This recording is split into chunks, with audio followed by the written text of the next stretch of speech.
নমস্কার বন্ধুরা, শম্পা মিনি কিচেনে তোমাদের সবাইকে স্বাগতম। তো আমি একটা কাঁকড়া মাছ দিয়ে অসাধারণ একটা কচু শাকের রেসিপি নিয়ে তোমাদের মাঝে চলেই আসলাম।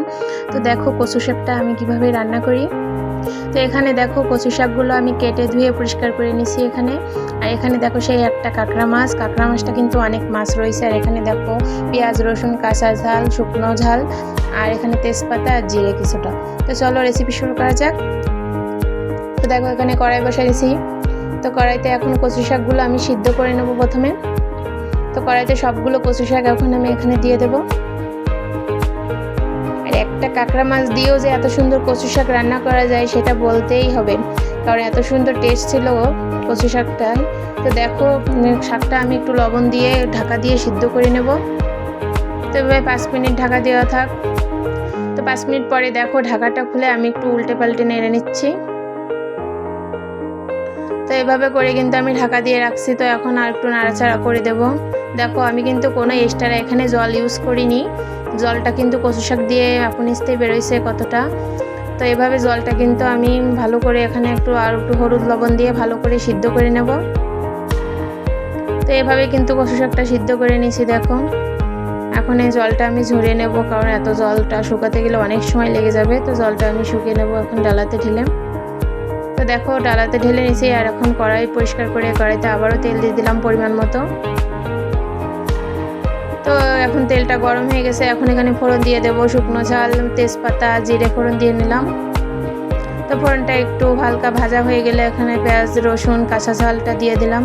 তো এগুলোকে আমি একটু ভাজবো। একসময় মায়ের কাছে গল্প শুনছি কি বন্ধুরা, যে এক সময় যখন আমার বাবা অনেক যখন অভাব ছিল, তখন কিন্তু আমাদের এমনও দিন গেছে যে বাজারই করতে পারিনি। সেদিন কিন্তু এই বাগানের কচু শাক খেয়ে আমাদের থাকতে হতো সারাটা দিন। আর এখন দেখো কিনতে গেলেও কিন্তু এটা আমরা সহজে পাই না। তো এমন অবস্থা হয়েছে। তো এই কচু শাকগুলো কিন্তু আমি 20 টাকা দিয়ে কিনছি।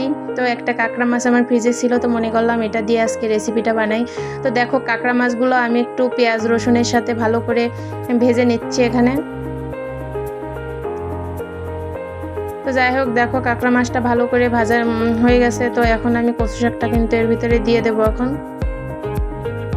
তো পেঁয়াজ রসুনের সাথে কিন্তু কষাই নিছি ভালো করে।